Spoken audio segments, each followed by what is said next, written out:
Welcome to WDYKA, the What Do You Know About podcast. Each episode, we'll be breaking down pop culture topics from totally different worlds. What do you know about Video games, reality TV, science fiction, true crime, tech, YouTubers, and more. Let's get into it.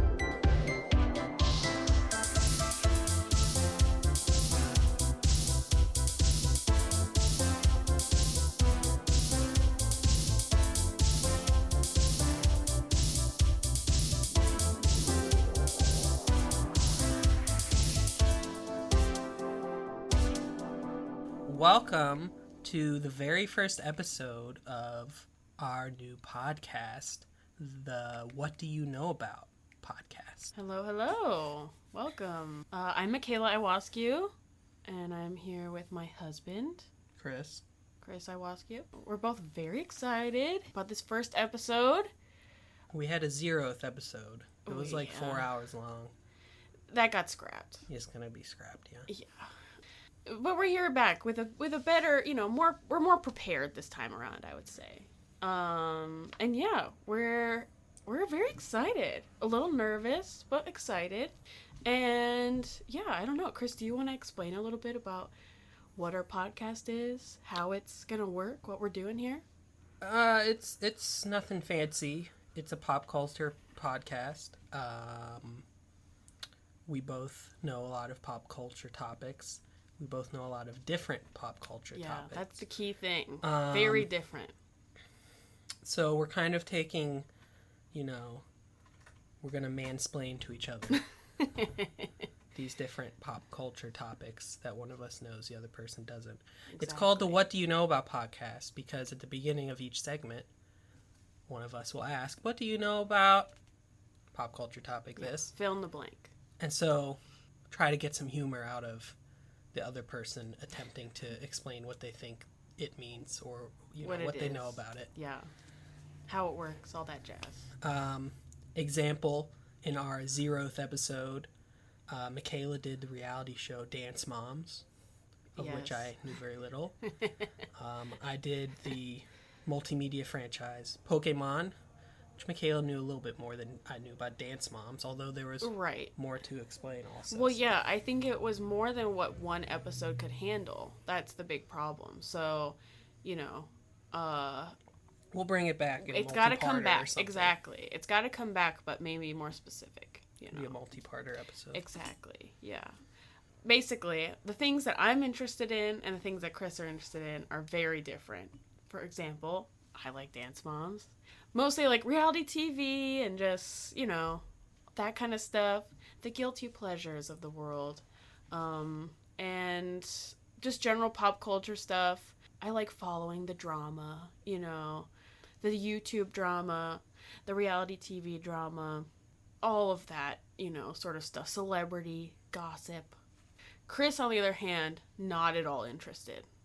Would you say that's true? Yeah. Say that's true. He has maybe, I would even say, a disdain for some of the reality TV. Okay, so here's the thing with reality TV. Okay. It's like, okay, I'm like, okay, well, none of it's real, so, I'm not a big fan of so it's like, I'm not a big fan of watching, like, horrible people and, all that kind of stuff, and it's just like taking entertainment out of people that have no moral compass or whatever. If it was fake, which I think it is, and yet every single reality TV fan I've ever talked to defends with their lives the fact that it's all real. Yeah, because most of it is. I mean, we'll talk about this later, but, there are certain things that aren't. There's certain things that are, I would say, scripted or produced by producers. But there's obviously other things that are like just it's reality TV. There's a reason it says reality in the title. Anyways, we actually the other day we were at Mikaela's sister's home watching Survivor. Oh yeah, the first season of Survivor, which is like the first. It's not the first reality show, but it's it's up there. It's one of the first. I think the first is like The Real World or something. Oh yeah, I'm not sure, but yeah, probably something like that. But anyways, you liked that. You liked Survivor. It seemed even more fake than, you know. Sure. I mean, I think that the editing and things made it seem pretty, like, you know, it's pretty produced, I would say. But, you know, there's still, everyone's takes are still their own take, you know. Everyone's comments on things are still their own comments. They're not scripted, per se. That's the thing we don't agree on. You think things are scripted sometimes. Depends on the show. Anyways, there's other stuff I'm interested in. True crime. Yeah, I don't know. I have a pretty wide range of tastes, though. I do enjoy a handful of the things that you enjoy. But I would say there's a whole, like, sort of section of things that I enjoy watching or entertainment that I consume that you are very uninterested in. Yes, yeah, okay. Not just uninterested, but just don't know anything about. So that's kind of what this is about. I'm telling you about it. I'm going to tell you about it. And I learned lots about Dance Moms in our secret episode. But yeah, what are you interested in?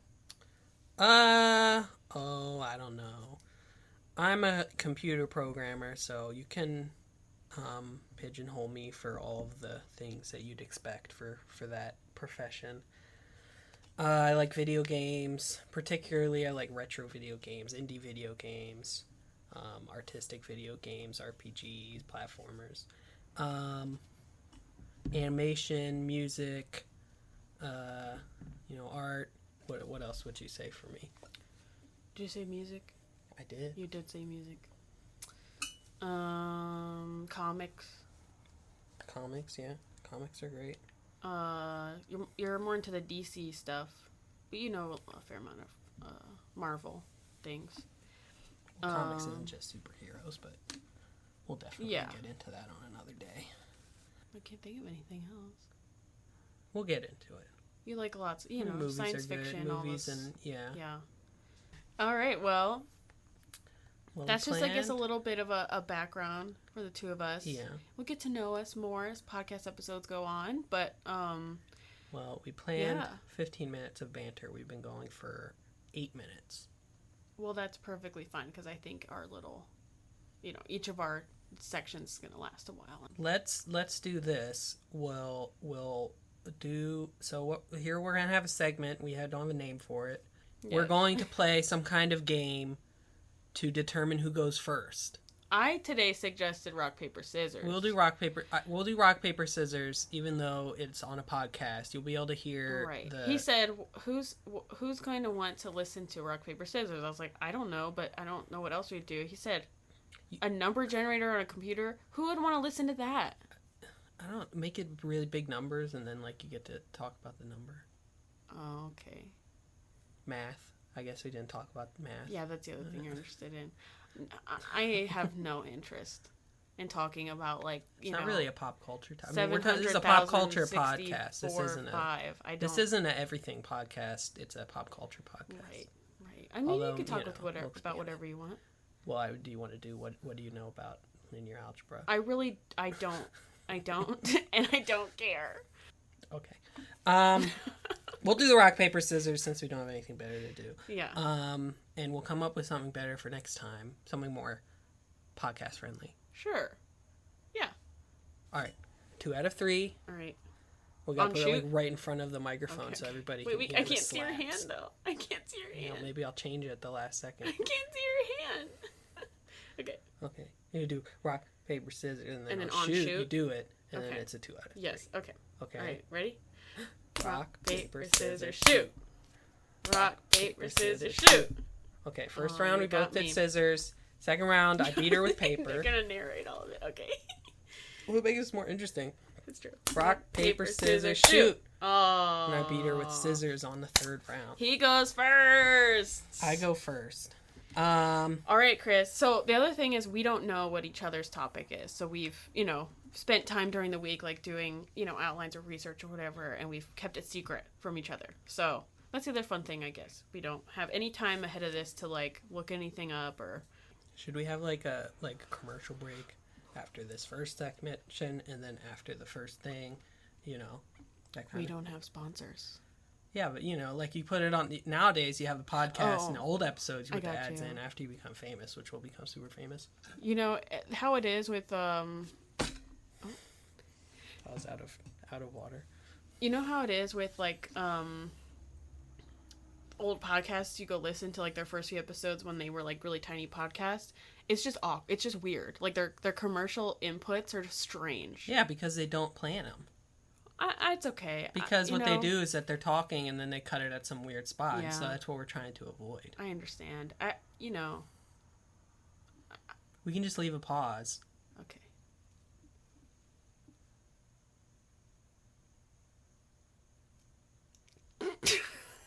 Was that long enough? Yeah. Okay. And then now we put the commercial in. Yeah. And they'll never know how long it actually was. Okay. All right. Well, you go first. So. All right, I go first. We both prepared lots of notes. In the first episode, there were the 0th episode. There was no notes, and we rambled. Yeah, I think forever. That's why it was so long. We rambled like an hour 45 minutes for each topic. Right. All right, Mikaela. Yes. Christopher. What do you think I'm gonna do? I have absolutely no idea. What kind of pop culture media do you think I'm going to do? I'm guessing a video game. That's right. I'm gonna do video game for our Sonic? first episode. Sonic. We'll get into Sonic another day. It's a complicated relationship. I don't know if I would call myself a Sonic fan. We'll get into it another day. Oh no. Okay. Well then tell me. So it's a video game. What's a video game? All right, Mikaela, what do you know about Starcraft? Oh no. Okay. What do you know about it? What do I know about Starcraft? Well, we'll give you 5 minutes, and you have to say everything you know about it, and you have to keep talking until the 5 minutes are up. Oh dear God. Okay. All right. So I know that Starcraft is a video game. I know that it's like a strategy type video game. I don't know exactly. You're not gonna last 5 minutes. What the type of game? I know. I'm just looking at the timer. I'm yeah. like, it's not gonna take 5 minutes. It haven't even been 15 minutes in the whole podcast yet. Oh no. Okay, I don't know exactly what the type is called. I just know there's like strategy involved. I know that there's different types of alien dudes, different types of alien people you can be. What are the different types? There's, it's all escaping me. I've heard the name and I've said it before. You don't have to say the name, just describe it. There's the purple ones. Okay. There's the one that Dwight dresses up as from the office with the spiky wings things. I think there's ones with like tentacles or weird like, I don't even know, some kind of nasty looking bug. There's bug ones, right? There's like ones that look like bugs. Okay. So what do you do in this video game, in this strategy video game? I know you. Okay, so you're like claiming your territory. You're fighting the other guys, taking their territory. You want to take over all the territory or something. I don't know. All I know is whenever you're playing it, you click you're clicking the mouse like tons, and the different things on the keyboard are going like crazy, and I don't have any clue what you're doing or why you're doing it, really, honestly. All I know also is there's a story version of the game, and then there's the like ones where you can play online with friends and with strangers and whatnot. And I've seen parts of the story version because you were trying to get me to play it at one point. I don't even remember that. Yeah. I do remember one time also, I think it was during like full lockdown. I was buzzed maybe a little bit, and you were playing and I was like, scooch on over. I'm gonna, really get these. I said some phrase, whatever the phrase is that you say. Anyways, I was like, scooch on over, and I started just like smashing the keyboard and pressing a bunch of buttons, and I don't think anything happened, but those are the memories I have of StarCraft. Also, I know that it enraged you when we like first were married and you would play it. You would get so angry when you would lose. You're much, much more calm now. Okay. But those are that's my knowledge and memory of StarCraft. I don't know much else. Okay. Your mind things, maybe. Okay. Yeah, I don't know. I'm so sorry. I should know more Let's because see. That was... You've told me everything. That was 3 minutes. Oh, gosh. Hey, that's not bad.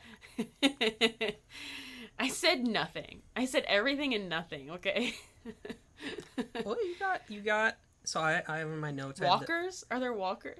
No, wait, that's Game of Thrones. All right, in my notes I have a basics section here. Oh, okay. And you hit a lot of the basics. Yeah. Video game, franchise, Yes. more than one game. Oh, yes, okay. Yeah. Real-time strategy. So you described it as strategy. It's Didn't strategy. know what it was. Real-time strategy. Okay. We'll get into that later. There are multiple games. There's really 2 games, although there's a lot of releases. So let's get into this. Let's get into the walkthrough here. Okay. StarCraft was released. StarCraft 1, just StarCraft, was released when? What year? I want to say late 90s. Okay. Pin it down. 97. 98? Yes. Ah! StarCraft was released for Microsoft Windows in March 1998. Oh my gosh. We were almost born the same month. And year. Almost. All right. And so here's the way that a lot of computer games, PC games, Windows games, at least the way that they used to work a lot, like 15, 20, 30 years ago. Yeah. You would release the game and then you would have an expansion. And it would cost maybe half the cost of the game. And you have to have the actual game to play with the expansion. The expansion would add stuff to the game. Mm-hmm. Right. In the same year, in December, StarCraft Brood War, the expansion, StarCraft, was released. Mm-hmm. I found that weird, and I looked it up, and I found out they were released in the same year. It's like... Is that abnormal? I don't know. It's like you put out a game, and then like 8 months later, you put out more of the game. I guess that's normal nowadays with the whole DLC thing. Right. It's basically you rush a game, and you don't put everything into it, and you just sell the rest of the game as DLC. All right, StarCraft 2 was released. I'll give you another guess for this one. I'm guessing 2005. No, it's not close. Not even close. 2015. That's also not close. Okay, I have no idea. 2010. Oh. You split the difference. Yeah, right in the middle there. StarCraft 2, or officially known as StarCraft 2 Wings of Liberty, released in July of 2010. Actually, I have the original box over there on my desk. And then there's 2 expansions released, Heart of the Swarm and Legacy of Void in 2013, 2015. One more StarCraft game exists called StarCraft 64 for the Nintendo 64. Okay. When was that released? That was released in 2000. Nintendo 64 is a console. Yeah. Like you had to play it with a controller. Right. Yeah. Like, you've seen the game. Imagine playing it with a controller instead of a mouse. I don't quite understand how that would work, but then again, I don't really understand how the game works either, so... It was janky. Yeah, I can imagine. All right. The last point I have here in my basic section, the developer of StarCraft, do you happen to know that? It's not like Blizzard or... Is it Blizzard? Yes. Blizzard Entertainment, which is a house... I mean, they have controversy nowadays. Yeah. Oh, yeah. Due to, like, sexual harassment, lawsuits, and all that stuff. We love that for them. The past, like, year or two. Yeah, it's been recent. But Blizzard Entertainment is an interesting game studio. I believe they're based in California. And they only have, like, 4 big franchises. Mm-hmm. And, like, they don't do anything else. Mm-hmm. And, like, they get a lot of their money by, like, having these games that come out. People play them for years and years and years online. And, like, that's what they do. The franchises, there's Warcraft and World of Warcraft. That's the big cash cow. Yep. StarCraft, which is less of a cash cow nowadays. Overwatch, which is the newest thing. Okay. Released about, 6 years ago. Mm-hmm. And also Diablo, which is probably their least popular thing, but I can't say I've ever heard of him. But that's it. I mean, they don't do any other games really. Hearthstone, I guess. I mean, there's a couple other things that are like free to play. Right. But those are our main, cash cows. All right, that's the basic section. Oh no! Oh no! We're about to go in deep. Yeah. That's the last part where I'll be like, do you know? Are you sure? Do you think you know? Because I'll be like, I have no idea. We're gonna talk about the story of Starcraft. Okay. We're gonna start with that, and then we'll talk about the gameplay. All right, Starcraft is a military science fiction franchise. I mean, there's like books and comics and stuff like that. Also, it focuses on interplanetary conflict in the Koprulu sector of the Milky Way. Between 3 different factions. And these are some, these are some of the aliens you were talking about. So first of all, actually not aliens, the Terran. Yes. Wait, as you say all of these names, I'm going to be like, yeah. I remember. Yeah. So there's 3 different factions that you can play as and that feature in the story. Right. First are Terrans, that's people, that's humans. Okay, yep. They're human colonists, that they were shipped off to this part of the galaxy a long time ago or whatever, right. And they have their own colony or whatever. Yep. They adapt to their environment. They use guns, they use cannons, they use bombs. They have space cruisers and all that stuff. Right. It's very similar to like Aliens, Starship Troopers, Star Wars, Warhammer. They have a very like cowboy in space vibe. Oh, I gotcha. Okay. Yep. They fight using. They have Marines. Have their little guys with guns. Mm-hmm. They have these siege tanks that shoot big, long blasts from far away. Okay. They have these ghost guys that turn invisible and can drop nuclear bombs. They like paint the target, Oh, yeah. So those are the first guys you can play as. The second guys are the Zerg. The Zerg That's are what these... Dwight dressed up as, right? The queen. Yeah. So the Zerg are these insect-like, this hive mind. They have all these different types of creatures. They continuously evolve to become more vicious and stuff like that. All of their army and their artillery and their buildings and their spaceships and everything are all fleshy creatures. Wait, okay, yes. I remember watching you play this and thinking that is the most disgusting thing I've ever seen in my life. It is so nasty. Because it pulses. Like, they pulsate, And then, they're, like, vascular. Exactly. Yeah. Nasty. And they spread the creep, which is this purple carpet of they, like, kind of spit it out. ground. Yeah. Gross. Some of their units include the Zerglings, which are these little guys that rush in all, the Hydralisks, there's these big guys that shoot spines at you. Ultralisks are these big, like, mammoth guys with tusks that are, like, sliced through, Alright, so there's the Zerg. So then the Protoss are the third faction. They're these, like, religious zealot alien guys that have psychic powers. What? Yeah, and they don't have mouths. And they have, big spaceships, and they shoot lasers, and they have the psychic powers, like I said. And they're really, like, it's like a cult. Okay, that's great. I guess they're not, anti-war, even though they're there's like internal conflict, Oh. There's like the religious people, and then like you play as the people that rebel against the religious people. Oh, interesting. Yeah. Because are the like main people what's the word?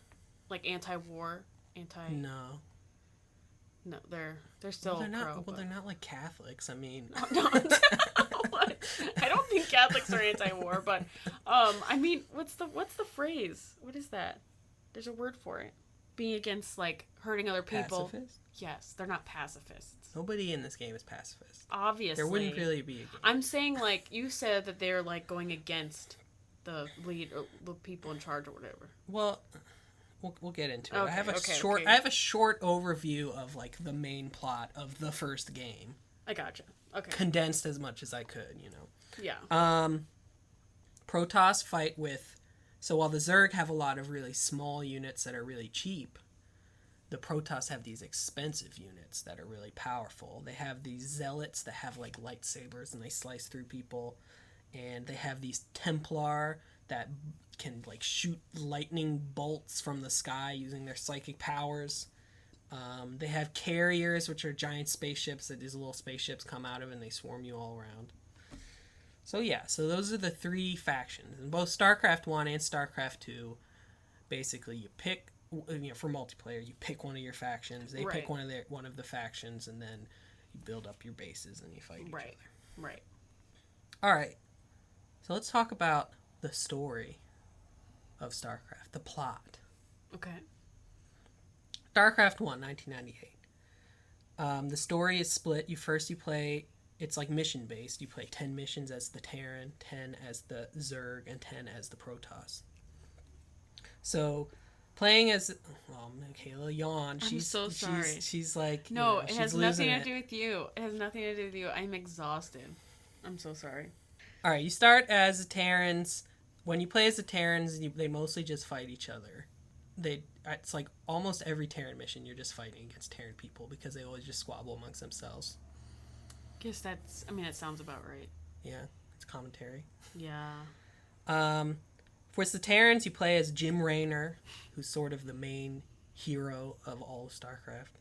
There's Sarah Kerrigan, who's sort of a love interest.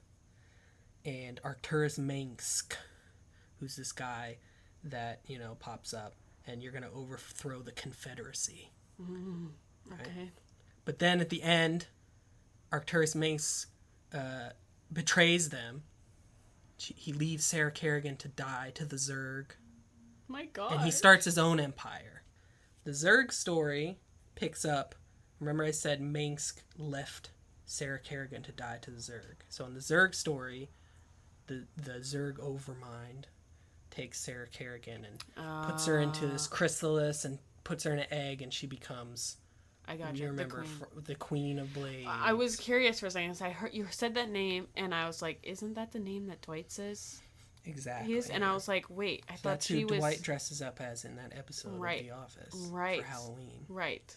Although he's gotten his wing blades taken away, but and so then in the Zerg story, you get the Kerrigan, the Zerg human hybrid Kerrigan, and then you invade the Protoss homeworld. And then in the Protoss story, you follow this guy named Tassadar as he breaks off from all the super religious enclave Protoss people and goes and teams up with Jim Raynor to kill the Overmind of the Zerg. But then I guess they become enemies again because... Actually, Tassadar dies at the end of the game. Oh. So that's the first game. I mean, that's a pretty great story, I gotta say. Sounds, It's a fun story. Sounds interesting, yeah. It basically is you play 10 missions of Terran with cutscenes in between some of the missions. Janky old 90s. Oh, yeah. 90s classic animation cutscenes. Yep. 10 missions of Zerg, 10 missions of Protoss. And that's it. Just with cutscenes in between some of them. And, there's cutscenes in the mission where, people talk to each other. All right, the Brood War expansion, just as a quick summary, humans from Earth bust in, like we always do. Yeah. And they're like, what's going on here? You all effed up.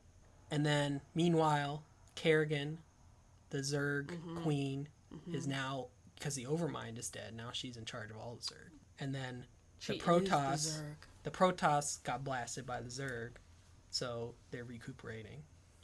And then there's, mini dramas within the missions and stuff. Okay. That's basically it. StarCraft 2 picks up, I don't know how many years later, but 5 years later or something. So StarCraft 2, instead of being 10 missions of each faction, you have a whole game which is just Terran. And then they have another expansion come out that was just Zerg. Okay. And another expansion come out as just Protoss. Wow. The first game, Wings of Liberty, is the Terran. Okay. He plays Jim Raynor again, and he leads this resistance force to defeat Mengsk, who started his own empire, right? Okay. By the end of the story, what he ends up doing is he ends up invading the Zerg, taking Kerrigan, and being able to uninfest her and turn her back into human. Oh, okay. The second game, Heart of the Swarm, you play as a Zerg. You play as Kerrigan. At the beginning of the game, she thinks Jim Raynor dies. So she goes on this revenge quest to get her Zerg powers back and kill Arcturus Minsk's empire. Which she does at the end. Ooh. Spoilers. True. The third game, Legacy of the Void, or the third expansion, you play as the Protoss, retaking their homeworld from the Zerg. But then this evil force named Amon shows up, who has these like Zerg Protoss hybrid creatures. And so by the end of the game, you team up the Protoss, Zerg, and Terran all together to defeat him. And that's the story. That's pretty great. I like that. It's the whole story of StarCraft so far. Is there more? Is there more going to be coming out? No. Okay. StarCraft has been kind of abandoned. Yeah, I mean, it doesn't seem to be like the most popular game ever. Now, anyways. What can you say? Maybe we'll get into that later. Yeah. All right, so that's the story. I think that sounds great. I won't elaborate. I won't go into any more. There's lots more details. Oh, sure. We won't go into that. But there's the basic outline. Now let's talk about the actual game. All right, StarCraft is a real-time strategy game. You command every unit. It's like a top-down view. You use your mouse. You click on a unit, and then you can click it around the map. Or you drag a box so you pick more than one unit and you move them around the map. Just as important as controlling your units is building a base, building buildings and stuff, mining out resources so that you can have the money to build the units and build the buildings. There are these blue crystals called minerals. It's like, as you say everything, it's coming back to me because I can hear you saying all of the different things as you're on voice chat with your friends playing this game. You know, I'm like, yes, the minerals. There's blue crystals called minerals. There's this green Vespene gas that you harvest out of geysers. Single player, as I mentioned, is a mission based. So you play preset scenarios, and then in between there's cutscenes. In StarCraft 2, they added more cutscenes. They added RPG mechanics where it's sort of like you can buy upgrades and get different types of units in between missions to make it more of a dynamic experience, Right. Instead of StarCraft 1, it's like you play 10 missions. StarCraft 2, there's like 25 missions, and then in between missions you go back to your base and you go through menus and you can upgrade stuff and get different types of units and things. In multiplayer, so in single player there's preset scenarios, so you might start with some units, there's cutscenes, there's different story things. In multiplayer, every player begins with a base, a central building, and a pack of mining units, and that's it. And you have to build up all your stuff, build new buildings to build new units, attack your enemy. So there's a lot of stuff you have to do besides just attacking. Right. Well, that's the strategy part of it, I guess. Yeah. Well, the real key to the game is not, I have these units and you have those units and I control them really good. Right. The key to the game is you know how the economy works. Yeah. So you can get more units faster than they can get their units. You have all your timings. You know exactly the order to build your buildings in. You know the time to build it. And while you're doing that, you're messing with your workers so that you can get more money. And while you're doing that, you're sending a unit over to their base so you can see what they're doing, so you can respond to their strategy with your strategy. So you have to tweak your strategy while you're doing that. And then while you're doing that, they're sending their scout into your base, and you have to deal with that by sending a unit over to kill it. I mean, yeah, it sounds like it isn't a you have to be very involved in playing this game. You have to be you pay a lot of attention. It takes a lot of mental brain. So StarCraft is known for being moving very quickly. Yeah. Being very difficult. You need to have fast fingers. You need to control a lot of different units at once. Keep up your resource collection, building new units, building new buildings. Eventually, the mining area that you start in runs out of resources, so you have to constantly build new mining areas all around the map, and you contend for those mining areas as your enemy tries to, send off different types of attacks. Or, if you're both bad, you just sit on your butts for the whole game, send a giant army towards each other, and whichever one dies first wins. Which is how most games turn out if you're not a pro player. I got you. Yeah, last thing on the gameplay note here. The expansions, typically what they do, I mentioned there's multiple expansions. Expansions will add on they'll add on new story missions. We already went through the stories of the expansions. They'll also add new types of units, new game mechanics, add things to the multiplayer experience of the game as well, you know. All right. We're going about 25 minutes so far. Let's talk about the cultural impact. That's right, I have a cultural impact section. That makes one of us. All right, StarCraft 1 is one of the most successful multiplayer games of all time. It continued to see heavy tournament and professional play, as in people, as their job is they go to tournaments and they make enough prize money to live off of that. That is, I mean, that's pretty awesome. I mean, that's amazing. And this was in, like, the early 2000s. Right. So it wasn't that popular. Now it's, like, super mainstream to your job be play video games all day. Oh, well, nowadays it's streaming and YouTube and all that stuff. Right. Yeah, it's continued to see heavy tournaments professional play more than 10 years after release. It still sees tournament professional play, but StarCraft 2 is out. And it's really old, you know, all that stuff. It was a big pioneer in online gaming and professional gaming in general. One of the first very big, popular, competitive tournament games. And one of the first really big, popular online games.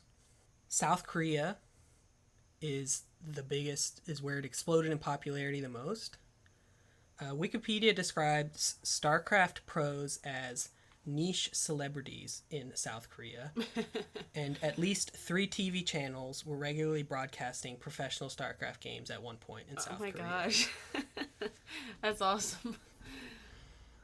It's, I mean, to the point, and this is the case in StarCraft 2 as well. When you're referring to professional players, you call a player a foreign player if they're not from South Korea. Oh, okay. Yep. Yeah, I mean, I guess it's just it's a bigger thing. Like, there was a guy, Cyril, is a professional StarCraft 2 player who won the first, like, world championships, like, I don't know, 4 years ago. And he was the first foreign player, as in the first not South Korean person to ever win a world championship of any StarCraft game. Wow. So it's a big deal over there. Yeah. I wonder why. Like, do you know why it was such a big deal there? Or is it's just like, you know... I should have done more research on that point. Oh, it's okay. I think competitive gaming just became really big over there in general. Yeah. And StarCraft was one of the biggest competitive games at the time. Right. One of the first big competitive games.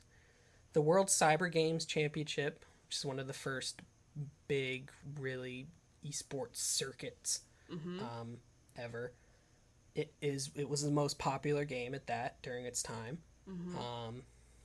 One of the first real esports. So around the same time as StarCraft, there's games like Quake, which is a shooter game. There's one more that I can't place my tongue on. But there's, games started coming out, like PC games that like they play online. Right.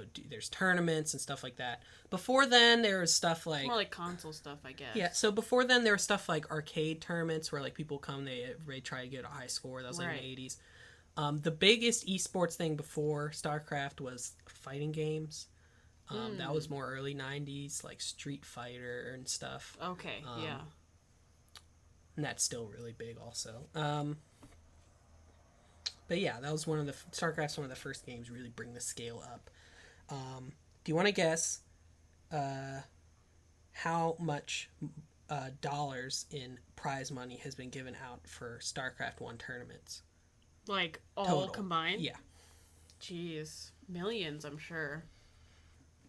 I'm going to say 20 million. Okay, you overshot it. Okay. Wikipedia cites over $4 million. I mean, that's still insane. Yeah, I'm sure StarCraft 2 is probably more, just because it's more recent and there is more money in, gaming content and even in esports and stuff at the time. Right. So StarCraft 2 also has a big legacy, although I didn't put as many notes on it because I kind of touched on a lot of things just about esports in general. Talking about StarCraft 1. StarCraft 2 came out. they heavily, catered the game. I talked about the story, but like the game was really catered and targeted towards competitive, 1 versus 1 gaming online. Like you get online, you go on, it's called the ladder, and you just play games over and over, and you get match made, and your rank goes up or your rank goes down, right? Right. I mean, Starcraft 2 came out 12 years ago, and it's still online. People still play it. About a year or 2 ago, they stopped doing updates for it. Oh, okay. But since then, or before then, there were always new content, new updates. They're always balancing the game.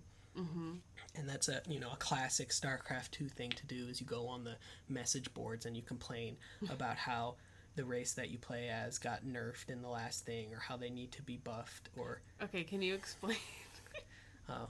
to me, a noob, what does nerfed mean? So, nerf and buff refer to if an update was made to your game, if something was nerfed, they made it worse. And if something was buffed, they made it better. Okay, I get it. So people go on, they'd be like, Terran is the worst, they need to buff us. And then somebody else would be like, oh yeah, of course a Terran would say that, because Terrans are so good. It's like, there's always complaints, and they're always tweaking the game, and make a million little changes, and the patch comes out, and you read all the notes, and you figure out that this one unit got a decrease of like 5 points of their attack damage, and that's gonna change the whole game. And and there's like gonna be some pro player that's going to have to quit their job because that happened. Oh my gosh, this is intense stuff. I mean, if you're a professional gamer and they put out some kind of update that is supposed to balance the game, but it actually makes like what you do like way worse. Yeah. I mean, it's a big deal, right? For pro gamers. If it means you literally have to find a different job, that's a big deal. Yeah, I agree. Or it means you won't be able to make as much money in tournaments and stuff. Sure. Yeah. So that wasn't a thing in StarCraft 1. No balance patches in StarCraft 1. The early days of online gaming, they didn't put out things that like I think they put out different patches that may fix bugs and stuff, but they wouldn't like not put together a dedicated balance patch to buff them. Yeah. StarCraft 2 came out right around the time that like live streaming and Twitch and YouTube gaming content and all that stuff started ramping up. Right around the same time. And also that's when I started to become embroiled in the competitive side of the game. Oh, okay. So the next segment I have here is my story. Oh, your story. Talk about my experiences here. Sure. StarCraft came out in 1998. I was born in 1996. Right. StarCraft was always around growing up. So there's when I was growing up, video games were everything. And there's 2 sort of video games. Or maybe 3 sort of video games. I had my Game Boys, which had all my personal games that I would play, all Nintendo stuff. We had a couple consoles. We had a PlayStation 1. We had an Xbox. And we had a lot of sports games. My brother's real into sports and stuff. So that's the second gaming world. And then the third gaming world were computer games. We had lots of strategy games, real-time like strategy, just like StarCraft. There's Civilization. Yeah. That's a turn-based strategy. Star Wars games were a big thing. So yeah, there's sort of 3... What? Pod Racer. Oh yes, we had Pod Racer. We had Pod Racer on the computer. So yeah, so those are my 3 sort of gaming worlds. Yeah. And within the gaming world of PC games, StarCraft looms the largest as like the best game out of all of those. And I'd been playing it since I was very little, When do you think was the first time you played it? Jeez, I don't know. Like 4? Probably. Oh my gosh. Maybe a little older, I don't know. I'm just imagining like a tiny little 4-year-old sitting at the computer, click, click, click, click, click, click, like smashing Well, here's buttons. the thing. So when you are not very experienced at this game, you can do everything with the mouse. And so it was more like just the mouse. My left hand is doing, I don't know, like, picking your nose. Picking my nose. And my right hand is going like, click, move over here. Click. Click, move over here. That's so cute. And like 45 minutes later, I have like 25 battle cruisers. And it's like, I did it. Now I just move over to the computer who's set on like super easy. Right, and then they all die, Right. That's adorable. Yeah. Man. if you want something else that you'll find adorable, we had the strategy guide for Starcraft 1 and for the expansion. They're actually on the bookshelf in this very room we're sitting in. And I used to read those cover to cover, over and over. I used to bring them on car trips and, all that kind of stuff. Starcraft has been, in your life, a basic, principle for the Christopher Iwascu. Yeah, I guess so. For a long time. I used to draw out the tech trees in church on the bulletin.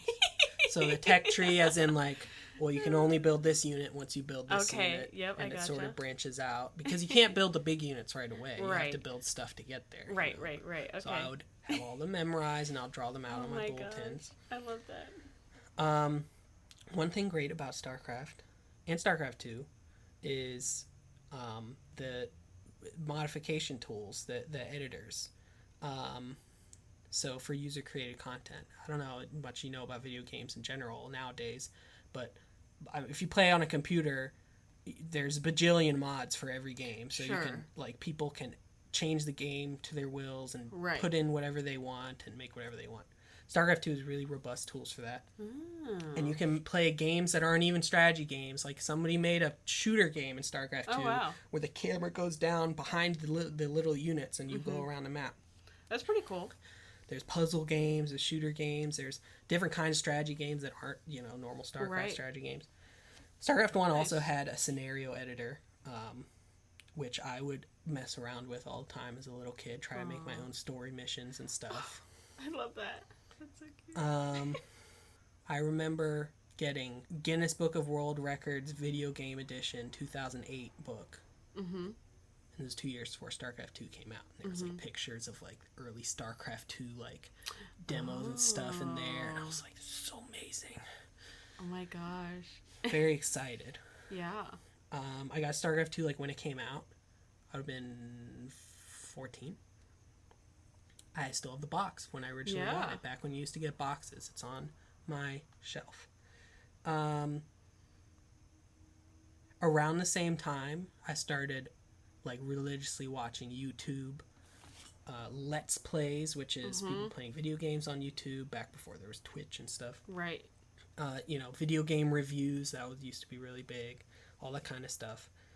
And eventually, I stumbled on StarCraft 2 content on YouTube. Day 9, who is a streamer, I still enjoy him. He doesn't play StarCraft anymore, but he plays different games. Okay. Plays lots of different games. And I watch his VODs every so often. He was doing live streams before there was Twitch, back when it was called Justin.tv. Oh, yeah, okay. He was doing live streams. He would do a live stream every single day. It's called the StarCraft Day 9 Daily. And he would take, because he wasn't professional on the level of the Korean players where he was actually making a living or something, but he'd won big tournaments and stuff. And he would do every single day, he would break down a pro game of StarCraft, and he would do analysis and it was a very educational I started to actually get into playing the game online because it was very he's teaching you how to be better, you know? And I started to take it as this is a game where you can improve your skills and it's a thing we can learn. Right.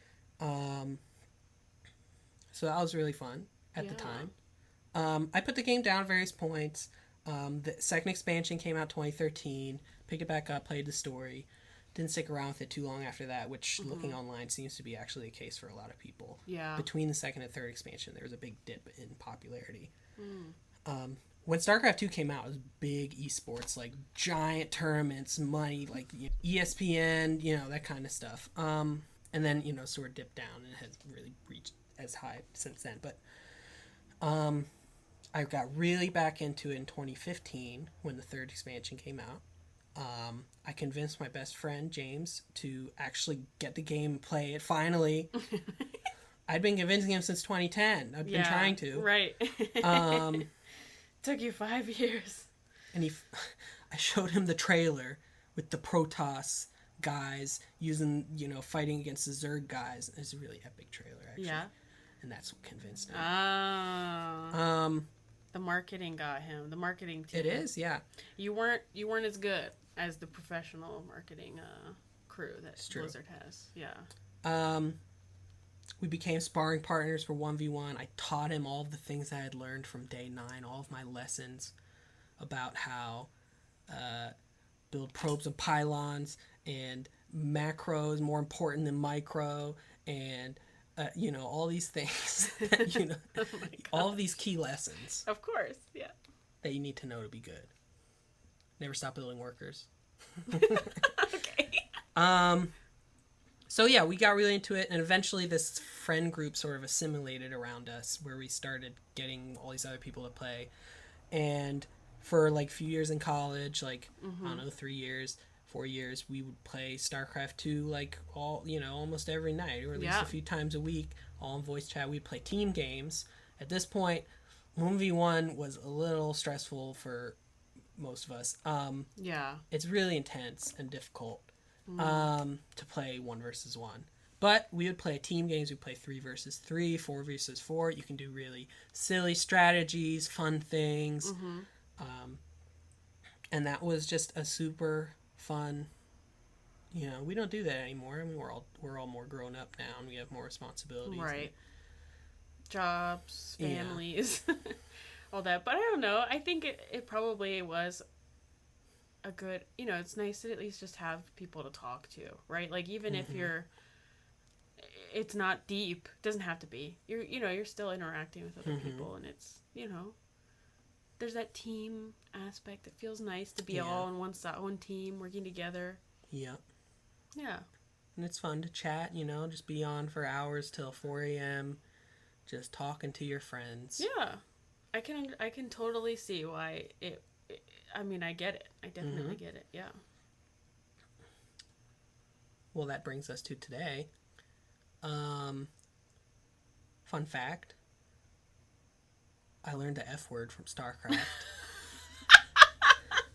So in the early days, of Starcraft, it would just be single player against the computer or the story, right?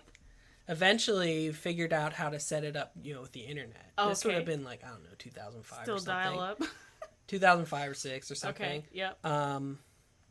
And it was a fun time back then. We wouldn't play actual competitive, but there's so many custom games that people made in the scenario editor.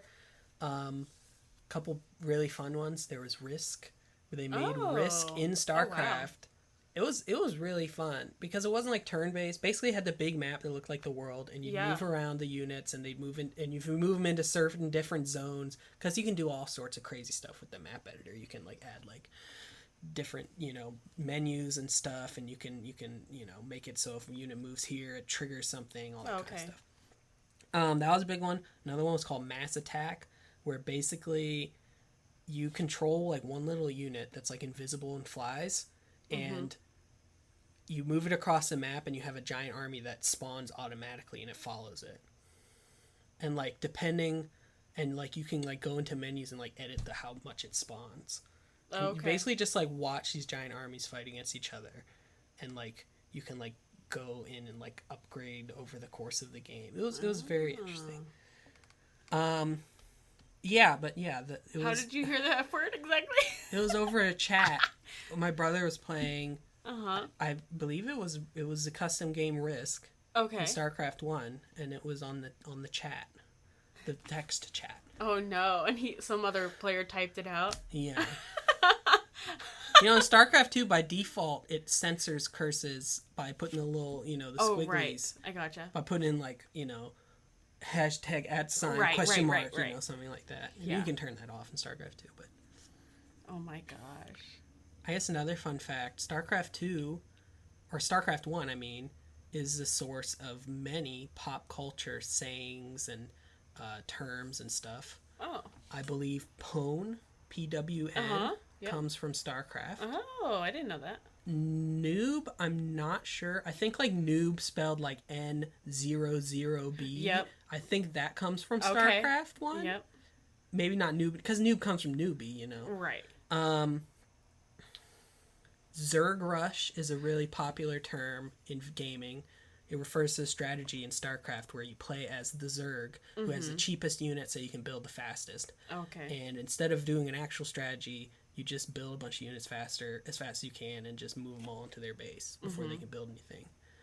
And that's like a really like core principle of like, you know, like pop culture. Like people know what that means and reference to video games.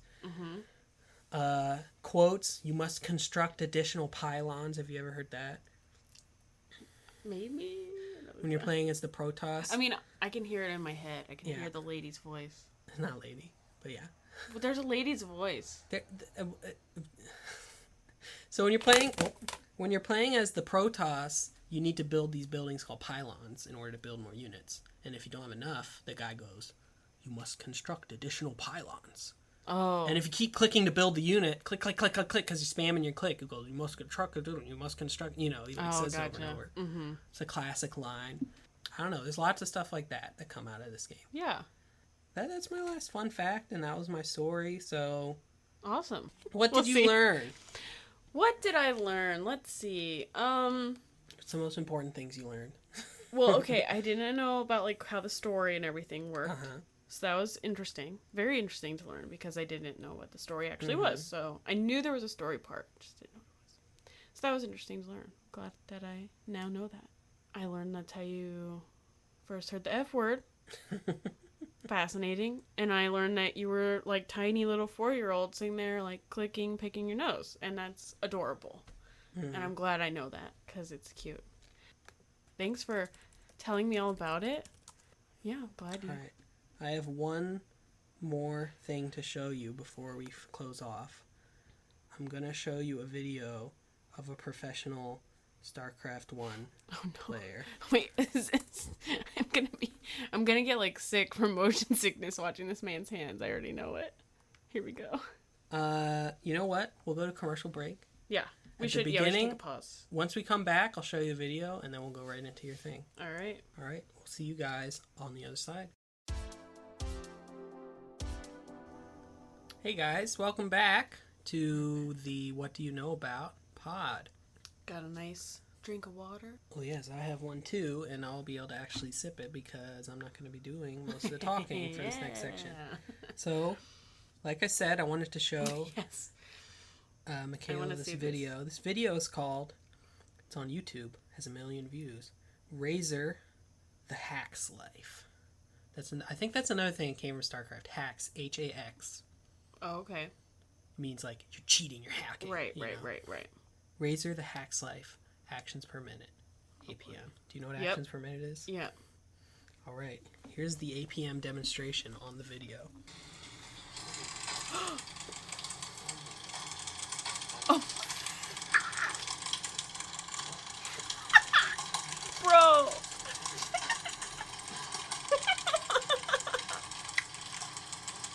Oh, these individuals are going to...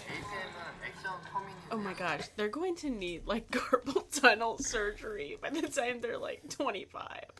I mean, all of them, their wrists, fingers, all of it are totally and completely, like, annihilated. There's no way you can do all of this without having insane pain. So, StarCraft 1, it's kind of old and clunky, so some of the controls aren't as well refined, so you need to have faster fingers than StarCraft 2. Yeah. A StarCraft 1 professional player needs upwards of 200 to 300 actions per minute. So that's somewhere around, let's see, 1, 2, 3, 4 to 5 clicks on the keyboard or mouse per second in order to survive in the professional world. You're just, like, smashing things. StarCraft 2 pros, I think they hover more around 100 to 200. Yeah.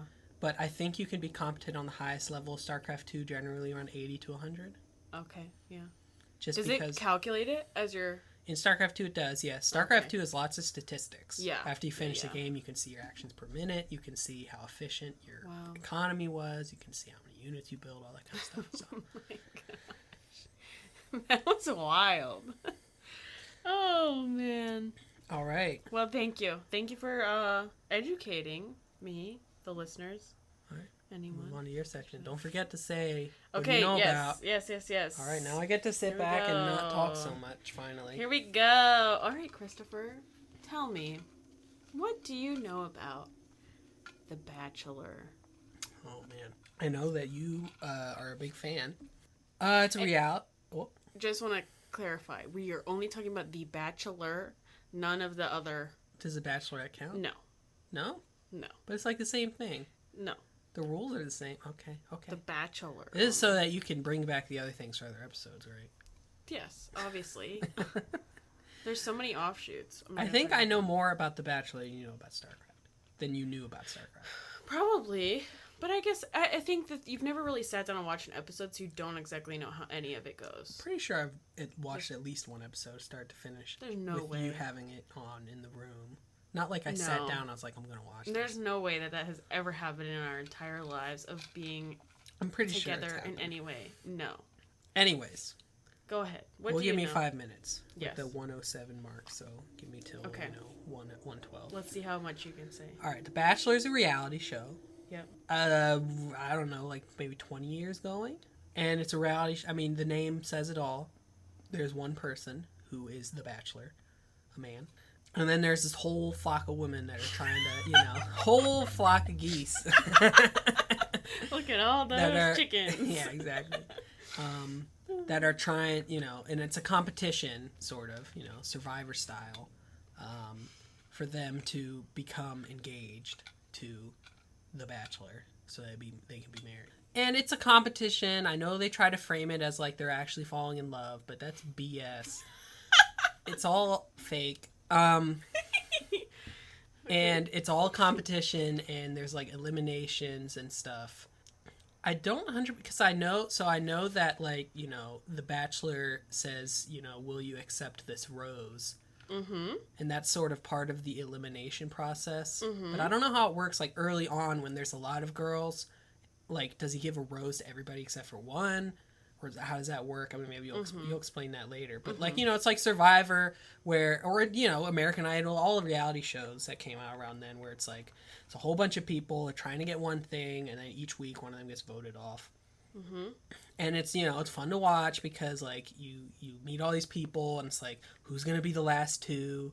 I used to watch, with my mom, I used to watch, like, Biggest Loser and American Idol. It's all the same kind of formula. This is the dating spin. This was one of the first dating shows. Now they have, a million of them. Right. It's big on streaming, like... Oh, yeah. Love Island. Love is Blind. And they have all the Bachelor spin-offs, too, like Bachelorette, where it's gender roles are reversed. And they have the Bachelor in Paradise, where they all go to some island. So, yeah. So, that's the idea. I still have, like, 3 minutes I can talk. I know things about the Bachelor.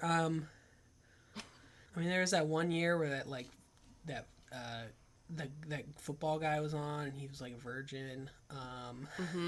There was that one year where it was like the first black guy, which was very recent. Shockingly recent. Yeah. The girls always fight with each other, and like there's a lot of like fake crying. It's either fake crying or we talked about this earlier, but it's like if it's not fake crying, then like I am taking pity on these people, Like, I don't want to watch that. It's like watching like a snuff film or something.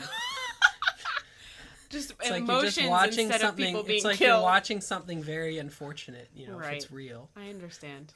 You're not wrong. That's what reality TV... They sign up for it. That's what reality TV is trying to give you. It's trying to give you... You're watching, you're watching real... good people and bad people and emotions and stuff like that. Yeah. Regardless of if it is real or not, that's what they're trying to sell you. But yeah, I know that you follow a lot of people that used to be on The Bachelor. There's like podcasters and stuff that you listen to that used to be on The Bachelor. You watch, new episodes with some of your girlfriends.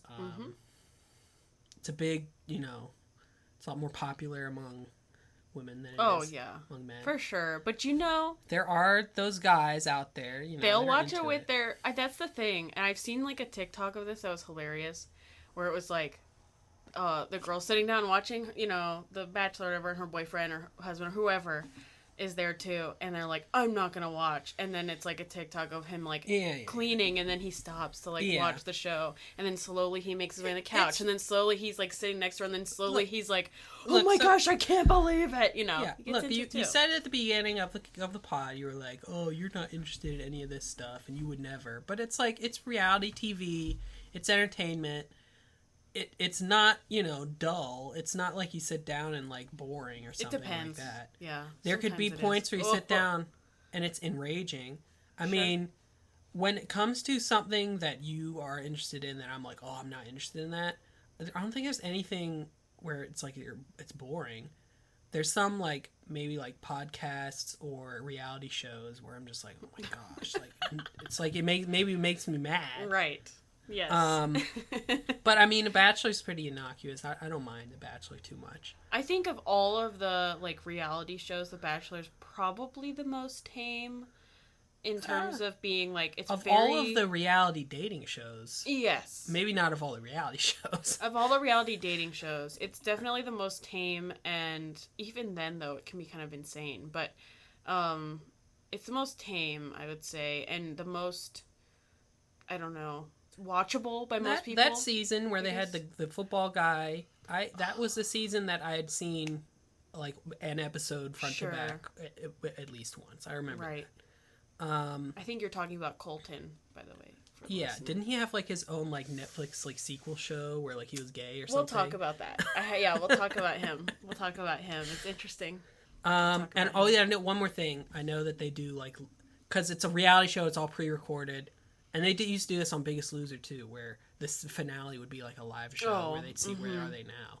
And that was really fun on The Biggest Loser because you see like their weight loss. All right. Well, that's my 5 minutes. I'll hand it off to you, and I'll just, I'll give you responses. And I'll be like, oh, wow. All right. So you did good. You did really good. And you're guessing, especially about the time. So... yes, The Bachelor is a reality dating show that airs on ABC. I knew that. I just didn't say that. Yes. And it first aired in 2002. So, 20 years. You were right. Which means there's been 26 seasons total of The Bachelor.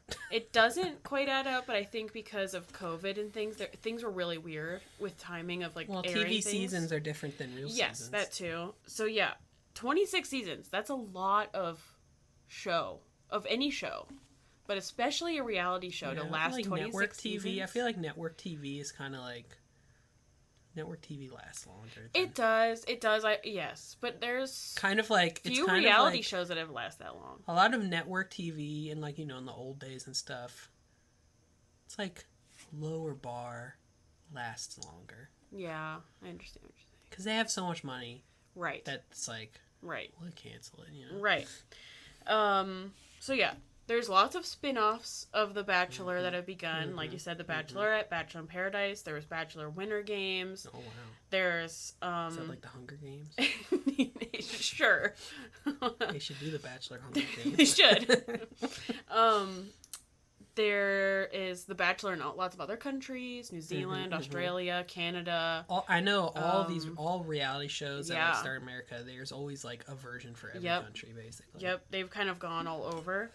They've done Bachelor Live, so like people who've been on The Bachelor will travel the country and do live shows where they'll basically like do speed dating kind of things on stage. So anyways, lots of spin-offs of The Bachelor, but it all began with The Bachelor, the man bachelor with lots of women coming in. So that's how it started 20 years ago, which seems like a long time for a show to run. That was the heyday of reality TV. For sure. Survivor, American Idol. Right. The Bachelor. Yeah. All that stuff. It's a classic. Like very popular. It's a classic. It was very popular at the time. I remember. I was there watching American Idol every Wednesday or Tuesday or whatever it was. Yep. Anyways, Ryan Seacrest, and then you have like Simon go like, that was horrendous. Okay. He's like, it's a no from me, dog. And then and then the commercial break goes. So, let's go on. Let's talk about the plot of The Bachelor. The plot? What? You know. Oh, you're doing a plot overview like I did for Starcraft. Yeah, exactly. Yeah, it's just it's the same thing. Wait, if it's all real, then what is you're saying it's fake? There's a plot. Somebody wrote it. I guess maybe not. Maybe the right phrase isn't plot. I don't know, but you can tell me. Anyways, okay. I understand. So every season usually has 25 to 30 contestants. Each contestant in the first episode arrives in their own entrance. So they all usually come in a limo. Sometimes they'll do something special where they ride in on a horse, or they ride in on a tractor, or they ride in on this. You know, they do something funny. That. You know what? I think I watched a lot of that. Colton season or whatever. I think you might have. I remember distinctly the end. Yeah. And the beginning. Yeah. Well, I think we were living in the apartment, and it was like you had hard not. I to was always watch in the TV. next room. Yeah, exactly. It was hard because your computer, like where you would play video games and all that stuff, was literally like right where the TV was. So, yeah, you probably just overheard a lot. Anyways, so yeah, they all have limo entrances or whatever entrance, but they all can do kind of their own thing, sort of to set their self up for success. And I just want to say, yes, I am very aware that producers influence things and say, hey, why don't you come in like this? Why don't you do this? I'm not saying that they don't. But also, they do get to choose certain things. They get to say, can I come in like this? Can I come in and say that? And they get to say whatever they want, usually. So, you know, they make their mark. I mean, I still am on the fence of whether or not it's all fake. But, like, there's definitely, like, if it's not all fake, there's still definitely, like, some candid moments and then some, like, talking heads where the producer tells them exactly what to say. Right. I think especially, like, The Bachelor, Bachelorette, because they are they actually, like, make money by doing this. They get paid, whereas the contestants don't. So the people, they have more of a, like, reason to do what the producers say. Like, they would be like, yes, you have to say this. Whereas the contestants, it's like, no, I'm not saying that. And I've signed a contract, but I don't want to lose any money if I don't do it. You know, they just get out there if they don't want to do it. You know, some of those shows, like, you know, like, motorcycle. You know, like X Factor? Like the talent show, the X Factor? Yep. Mm-hmm. You know, like, they have, like, crazy contracts. I know. Like, if you go Bachelor on that show, like, they own your social media. Yeah, Bachelor's the same way. Yep. They have really crazy contracts. It's like a couple years that it lasts after you've been off the show. That's ridiculous. It is. And you can get sued, like hundreds of thousands of dollars. And one contestant did recently because he was, you know, saying things that you're not supposed to say about the behind the scenes and that kind of stuff. And he got sued. Like, I think it was over $100,000. I mean, crazy. Yeah, I mean, I get, like, not revealing stuff about behind the scenes. That's like an NDA, but it's all. But my impression, what I heard when I heard about the X Factor is, like, they control, like, they own your social media accounts, and you're not allowed to, like, set up a. You Twitter, have to get. You know? Oh yeah, well, so I know for The Bachelor, if you've gotten off the season and it hasn't all aired yet, you have to clear everything you post with a producer before you can post it. Yeah. And Even then, they don't want you posting anything if you've gotten off the season, but your episode hasn't aired yet, you know. So they can control what gets posted on your. Shouldn't be allowed. I know. I think it's crazy too. But you sign the contract. Yeah. They know before they go in. So the plot of the show. I know that they do like some like mini competitions or fun things with everybody together. Yeah. So each episode, the winners like get to go on like a date with the Bachelor. Exactly. Kind of thing. So each episode, it consists of dates. So whether it is a group date, which it will usually include like a big majority of the women, or a one-on-one date, which is just one person and him, or sometimes they do 2-on-1 dates, which is 2 contestants and him, and a lot of times that's because the 2 contestants are like fighting and they want to, like, you know, kind of rouse up some drama, have him have to choose between the 2 of them, whatever. Those are pretty fascinating dates. Doesn't happen often, so when you get a 2-on-1, you know it's gonna be juicy. But yeah, so each date is usually some kind of fun activity. So normally they're going like playing some game, like you said, or doing some kind of contest, or traveling around the city, or whatever. And sometimes at the end, it's like, oh, this person or these people will get to come back to have a date afterwards or a cocktail party afterwards or whatever. Each date itself has a rose up for grabs. Mm-hmm, mm-hmm. So the roses are what are given to the contestants to continue on each episode. Yeah, so that was what I was like, it's just one person that goes out every week though, right? No. So normally the first episode, there's anywhere from like 3 to 5, 3 to 6 people that go out. Well, that's how they used to do American Idol. They used to do like 2 to, where they do a bunch at a time and 2 at a time. So each episode, usually it goes down a little bit, a little less. But still, I mean, how many contestants is there usually at the beginning total? 25 to 30. So if there's just one rose, how does that determine who gets kicked out? So yeah, each date will have a one date rose. So they go on the dates. That's part of the episode. Then at the end of the episode, they have a cocktail party with everyone. Yeah. So it's time for each, contestant to talk with the Bachelor. You sit down, you have your thing, whatever. And then there's a rose ceremony at the end of that. So you'll have, the contestants that have their roses already, they'll be there. And then you'll have all the contestants that don't have roses yet, and they'll be there. And on a big, little platform thing is a tray of roses. The Bachelor's standing there, and he calls them up one by one, name by name. Okay, so there's multiple roses. Yes. It's not like one rose for every episode. No, exactly. Okay. The number of roses in every episode is the number of people continuing on in the next episode. Yeah.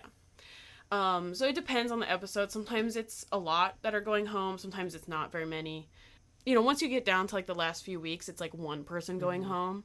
But yeah, the first couple weeks, you're really there's so many people leaving. You're like, I don't even know who that person was. And pretty much at any time, this obviously is producer, they control this too. But at any time, the Bachelor could send someone home. So he could say, you're being a terrible person, you're being rude, you're being whatever, get out of here. I don't want you around. That doesn't happen too often because the producers like to keep the drama around. I remember, but they was some season of The Bachelorette 2 years ago or something where The Bachelorette quit after the third episode or something, and they brought somebody new in. She didn't quit. She got proposed. She just picked somebody and was like, I'm out of here. Yeah, that didn't last long. We'll talk about that in another episode. That was pretty wild. You talk about The Bachelorette. At the end, obviously, at the end of the entire season, it ends with him proposing to one of the contestants. There's a final 2, and he has to pick between the 2. Yeah. So also there was I remember there was a season of Bachelor where he didn't propose anybody at the end. I think that was that season, right? No. That wasn't that season, but I will talk about a season that did happen. It was a big deal. The first 2 weeks of The Bachelor usually filmed at a mansion in California. It's the same mansion every season. It's been that way for a really long time. I don't remember when they very first started filming there, but it's the same mansion every time. That's the Bachelor mansion because it looks the same exact every time. And you can't imagine that it's a nice place. It's a 6-bedroom house that 25 to 30 people have to share. Well, they're doing that on purpose. Oh yeah, I mean it's got to be awful. And from what the behind the scenes kind of things I've heard, it's dirty. It's not very well kept. It's kind of run down. The more you can get the girls to hate each other, the more drama. Yes, drama. Exactly. And sometimes they'll have cameras that you'll see into the rooms. It's like bunk beds in the middle of the room and wrapped around the sides of the rooms and everything. It's just they're all packed in there. And yeah, it cannot be comfortable.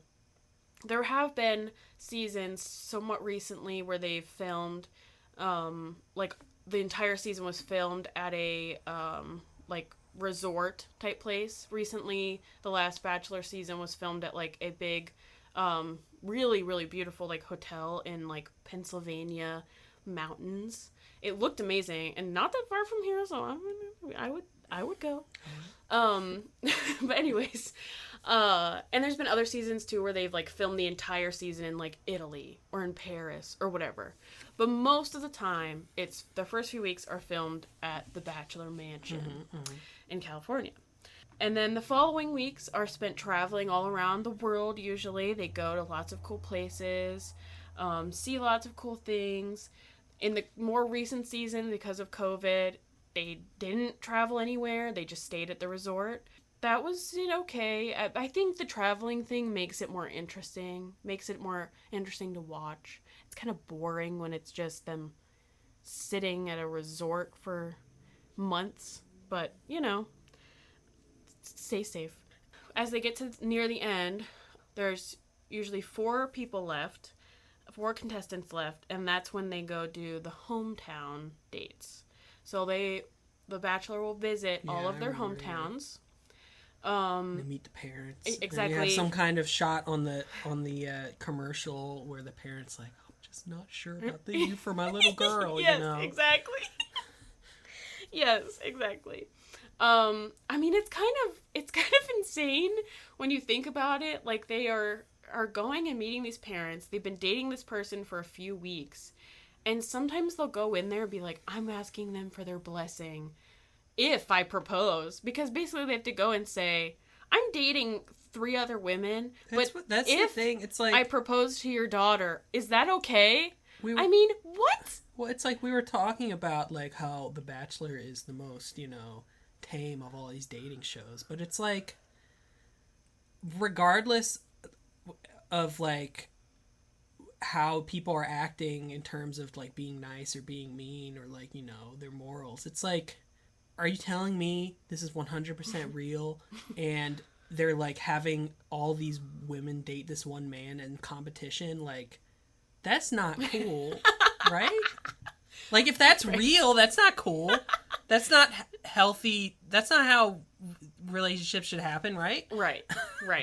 If it's real. Sure, yeah. And I think what I've noticed is, like, a theme is the person that usually ends up, winning, quote, is the person that has sort of stayed under the radar more. Not been, like, intense about winning each competition and not been, like... Well, that's, makes sense, because why would the Bachelor want to live the rest of their life with that person? Not that they have to. I mean, sure. They get engaged, but they don't have to get married. Right. There's no, like, Oh, no. Is there, like... there's no, like, money or prizes or anything, right? Or is there? So, no, the engagement ring, if... Sell that on eBay. They, I think the rule is they have to stay engaged for at least a year. See, and that's to keep it. That's the whole social media thing. Yeah, it's like, yeah, they hound their accounts to make sure that they're still together. Yeah.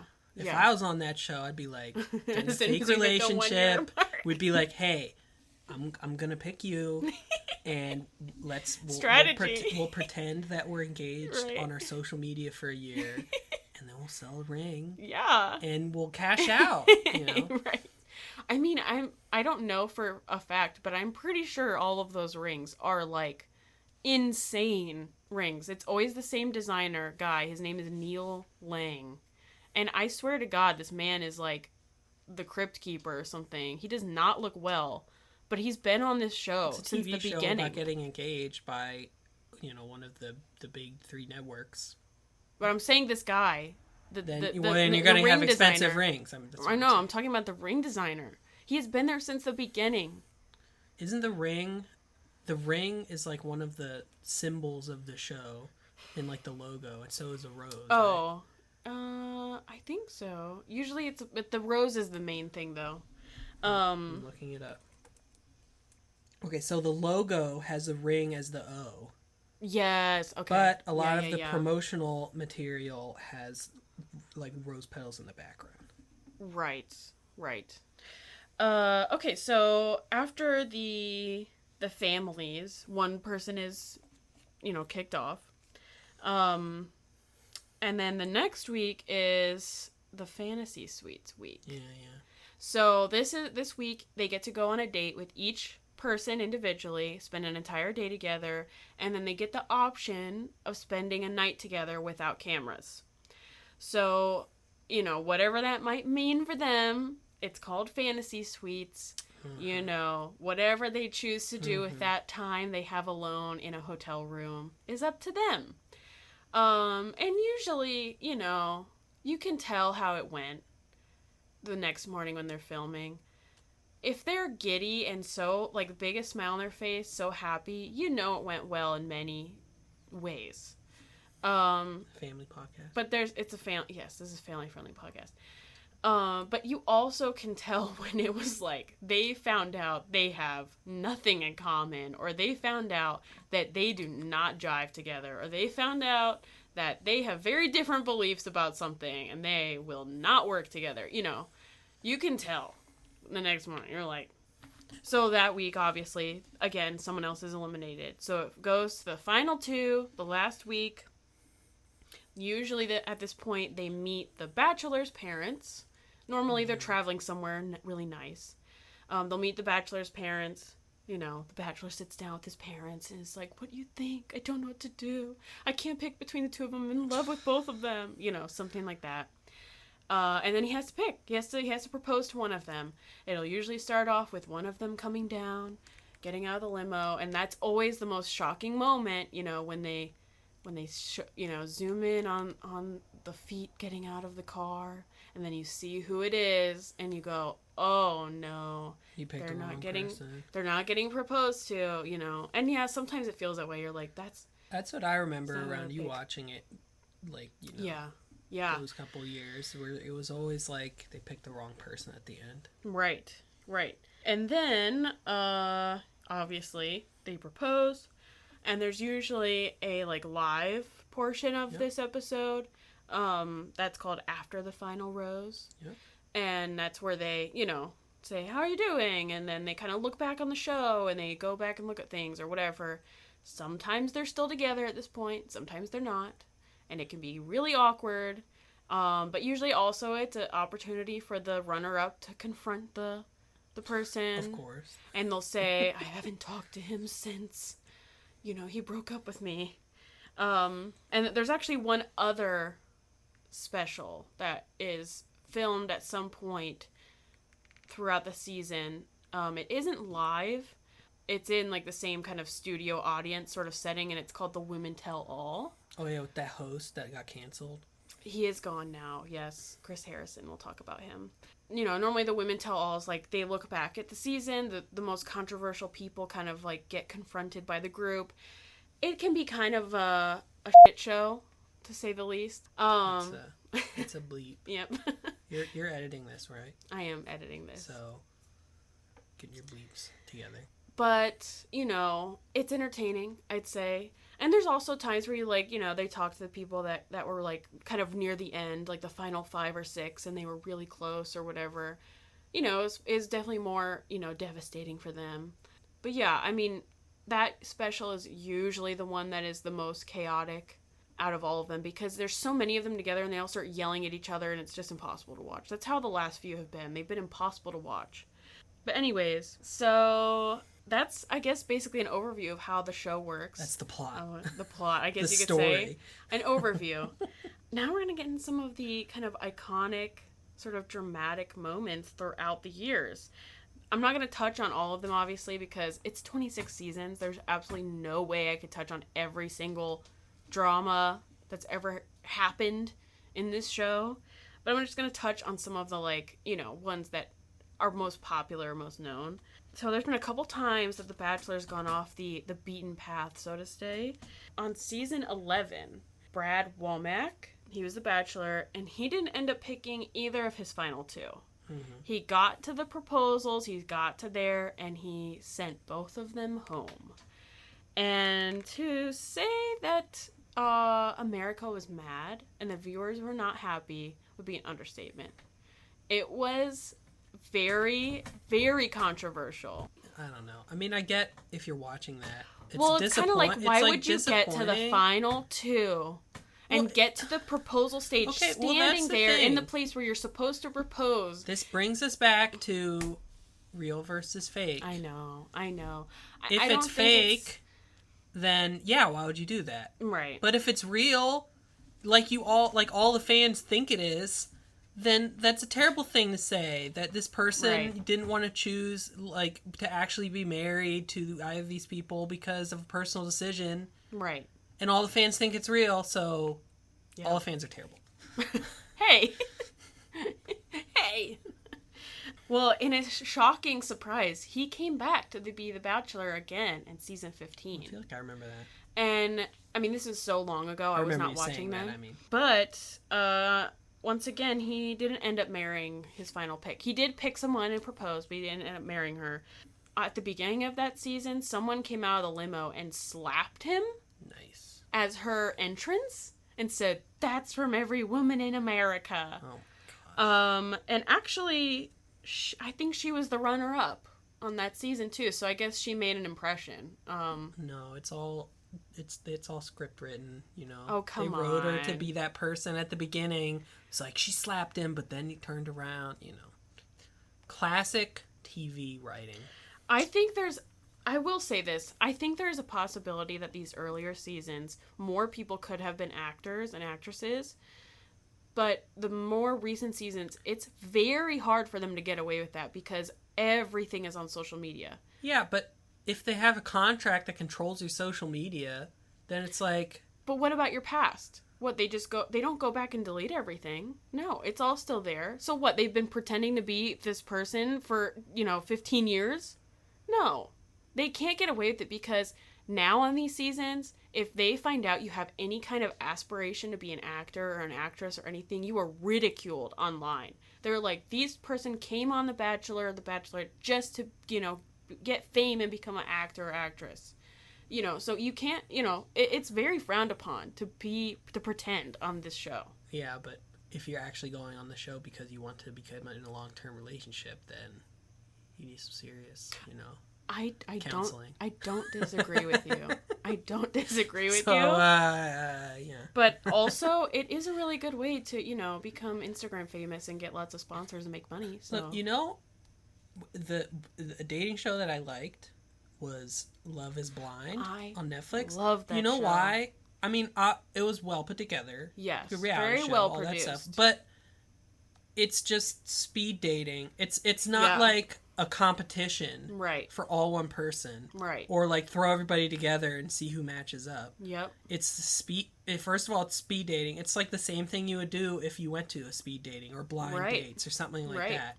But they also add the element where it's just you're just talking and you can't see what they look like. Also, relevant in that show, there's more different kinds of people. Yes. As opposed to The Bachelor. I was going to touch on that. Which is, yes. 20% body fat minimum and 90% white people. Right. Yes. I will touch on that in a moment. Whereas Love is Blind... Oh, and that's part of the whole point because they probably scouted out to try to find as many diverse people as possible. Yeah. Because they wanted that moment where the two people pick each other and then they see each other and the one person is like a tall big guy and the other person is a small person. They're different races and all this different stuff. Right. And those are the moments that they're trying to get. Yeah. But I mean it's a lot more innocent in terms of the premise in that people get to know each other and it's not based on looks or sex or anything, and they talk to each other and then they pick each other and there's no competition, and then you throw them all together like you do in the other dating shows, but they're already matched. Right Exactly. Yeah, I love that about Love is Blind too, and I think it's probably one of the best dating shows I've ever watched. Yeah. I thought it was. I liked it. I liked it. I watched like that first season or whatever. Yeah. I'd watched a lot of those first. You did, 4 episodes with you. I remember. Yeah. Back to the couple times the Bachelor went off the beaten path. On season 13, Jason Mesnick, which I've actually watched the season because they put this on Hulu or something this season a long time ago. He actually broke off his proposal with his final pick, and then on the live, I think it was on the live show, asked the runner-up if she'd be interested in trying again. And actually, surprise ending, they've been married for like 10 years and have like 3 kids together. So I guess it worked out for him. Feel bad for the girl that he broke up with, but maybe he made the right choice eventually. But why wasn't that controversial? It was very controversial. Was it more controversial? I think so. Yeah. I would. Yeah. I'd take more. I mean, again, if everything's real, then sure, it's fine for a guy to not pick between 2 women because it's not the right thing for him. Right. But it's a little bit less fine for you to pick one person over another and then break it up and go back to that other person. Yeah, I agree. And get this, not the only time it's happened. Mm-hmm. On a recent season, actually the very first season of The Bachelor I ever watched, Ari Lundendijk, he did a similar thing where he broke up with the person he picked on live television. He did it on live television, and I'm not talking in a studio. I'm talking he told the producers they brought cameras into their home. He broke up with her on live television. And it was like, I swear to you, 30 minutes long or something. Him chasing her around the house. The camera's chasing them around the house. Of him saying, like, it's over. I still love her. I can't stop thinking about this other girl, whatever. And her being like, get out of the house. Get out of here. I don't want to talk to you anymore. And him being like, but, no, wait. I want to talk about this, and the cameraman going, oh, this is good stuff. Exactly. And it was wild. I remember watching that live and being like, is this really happening right now? I cannot believe this is happening. And then he proposes to his runner-up on the After the Final Rose episode. And I mean, good for them. Good for them. They're still married. They have a daughter and 2 twins. They're big on YouTube now. They do the YouTube family channel stuff. Mm-hmm. I think actually right now he's off filming some kind of reality show in like England or Ireland or something. Okay. I don't know, but I'm like, great. That's good for you. But he's a race car driver, I guess. That's his, wow. I don't know. Interesting. I guess he doesn't do that anymore, but I think real estate or something. That's what they all do. Anyways, they're still together, so good for them. Married and happy and all of that. Some other interesting facts. There's been a person that was a Bachelor. He was also on like The Bachelor and a few other things, but he has been on a Bachelor franchise show 4 times. His name is Nick Viall. He was never successful in any season that he's ever been on. Well, they do that a lot, don't they? They'll between Bachelor back. And Bachelorette, mm-hmm. Isn't it oftentimes that the next Bachelor, Bachelorette has been a contestant in a previous season? Yes, yeah. Is that how it always happens? In the recent times, yeah. I don't know. I don't think in the beginning it was always like that. Well, obviously not at the beginning. Yeah. But for sure recently, yeah. But the fact that this man was on some kind of Bachelor franchise show 4 times. 4 times. I think that's just an obvious sign. He was there for clout, not necessarily because he wanted to meet someone, Fun fact. Lynn Redgrave is the only person to have been nominated for an Emmy, a Tony, a Grammy, and an Oscar, and didn't win any of them. Oh, that's devastating. I don't know what that has to do with that, but it's sort of similar. 4 seasons and didn't win any of them. But he has a successful career with the podcast and all these things. Yeah. Of course. It's the former reality or TV star. Right. He started so he was have a podcast, YouTube channel, vlog. Yes, exactly. Oh yeah, not of course. Like us, who's starting podcasts from nothing. Right. No one knows who we are. So, okay, another juicy thing that happened on season 14, a contestant was sent home because they were having an inappropriate relationship with a producer. Oh my. Yeah. So yes, you talked about Colton. Was that in the show, or yeah. how did they approach her? Like, is Chris Harrison, the former host, was like, we've heard that you're having an inappropriate relationship with this producer. You need to go home, basically. And they put that on the show. Yes, they did. And I'm like, why wasn't the producer put on the show too? They should have shown his face everywhere. Probably some like 65-year-old guy. Oh no. Oh no. Well, the thing is too, afterwards, she basically said it never happened. Never happened. It wasn't true. It never happened. So who knows? Who knows? So yes, okay, you talked about Colton. Obviously his season had lots of drama. He the person that he ended up getting engaged to at the end sent herself home early, and that was the infamous episode of him jumping over a fence and running away and them not being able to find him in the middle of nowhere, which was like the thing that was, on every single commercial for the show, like, gotta watch the fence jump, it was, great reality TV. Great TV writing. Yeah. Sure. And anyways, however, I think most of the terrible drama around Colton came after the show. Yeah, he's the guy. He got like a Netflix show, right? Well, okay, before the Netflix show. Oh, you were before.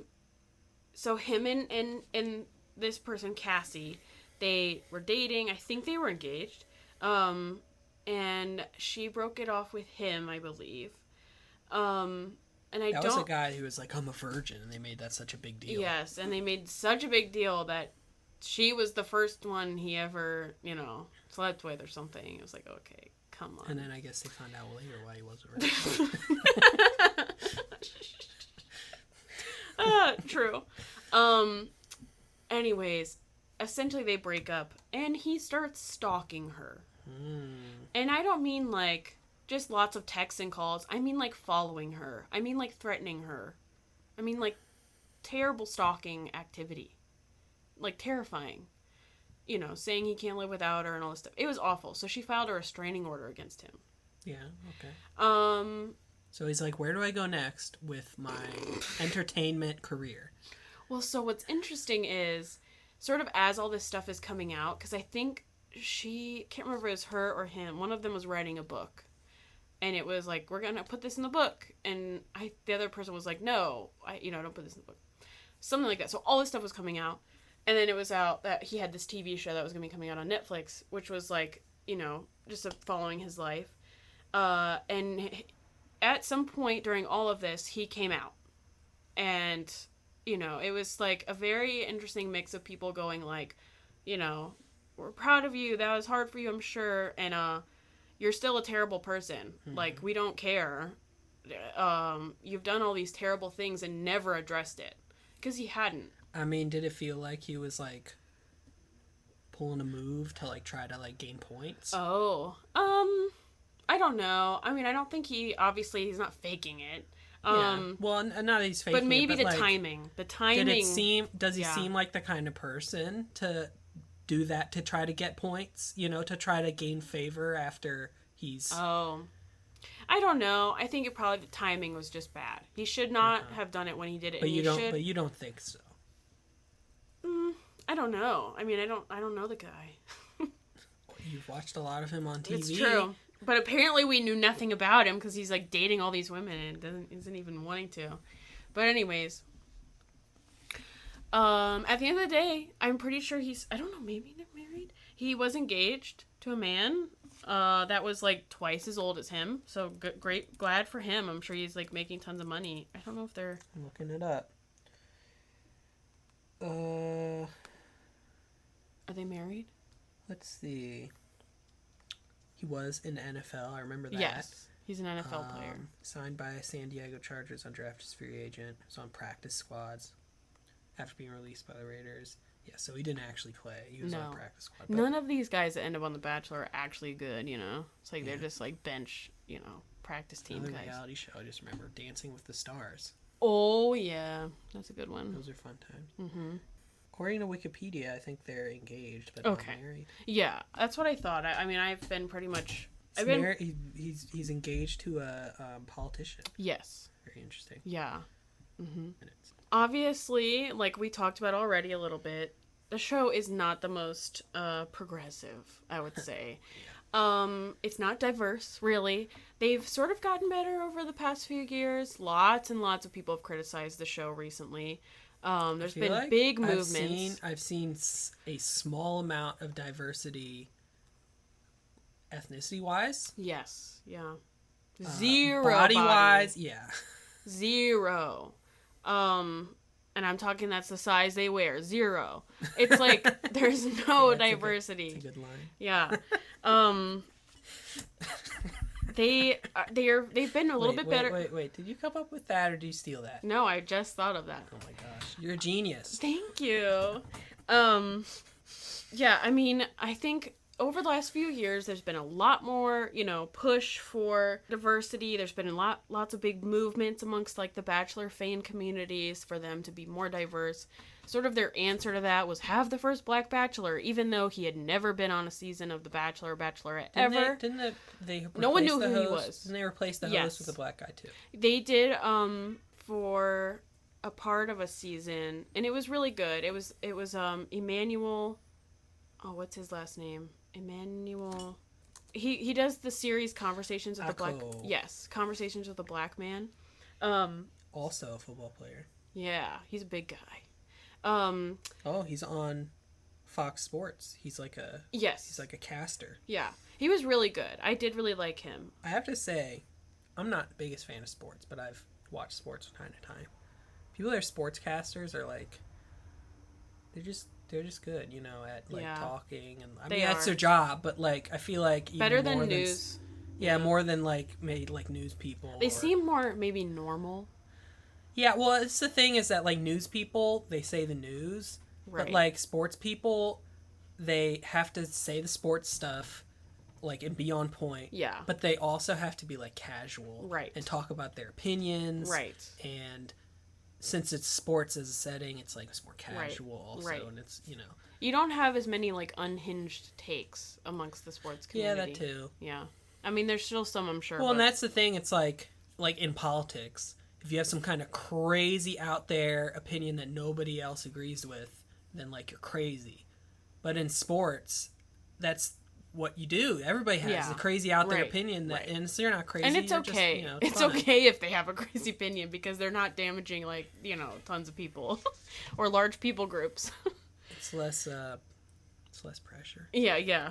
Anyways, one of the things that came out of this was one of the hosts, the host that had been there for the, almost 20 years was asked to leave. He was fired essentially for comments he made about it was about race, essentially. It was a little bit more complicated, but... I remember. Yeah. I mean, it was time. I think it was time for him to leave.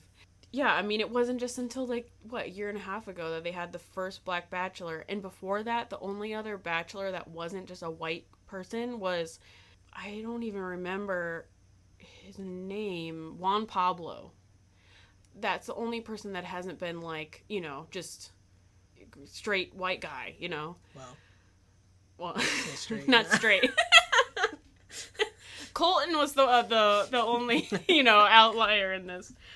But anyways, so I'm hoping in the future we have a bit more diversity. It'd be really great if we had an Asian Bachelor. Mm-hmm. It's just I don't know. I've learned over the years that representation is so important for people to see themselves represented, in these roles, to see other people like them.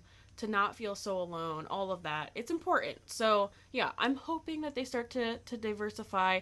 I seriously doubt they will ever diversify the body, types, because everyone has to be this very specific cookie cutter sort of thing. They're a bit more diverse with the men, I will say, because sometimes you'll get seasons where there's men that are, like, so insanely, like, buff, like, yoked out on steroids, and then you have, like, men that are just, like, dads, and they don't have time for that, and they don't have, a desire to have a body like that, so they're just, like, normal, regular guys with normal bodies, But it's not so much like that with the women. It's very much the same. So I you know, I'm hopeful, but I'm not expecting it. We'll see. We'll see what happens. Anyways, I guess that's all I really have. I mean, it was, my fun fact. Like I said, my first season I watched was Ari's. Oh yeah, and your story. And I guess for me, look, so, okay, The Bachelor for me has always been a show that I can talk about with a few friends. I have a few friends that watch Bachelor, and it's sort of like our thing we talk about. We'll get together, we'll have a night where we watch, like, the premiere or the finale or whatever. We have food and drink and, it's all that stuff. It's just fun. It's a fun, I don't know, way to, like, talk about something with people. It's just it's a way to have a community, I guess. We've done fun things in the past, like we did a draft one year, and that was really fun. Like a fantasy. Yeah, like exactly. The way they define fantasy sports, and you pick a person. Yep. And that was really fun. I think I won.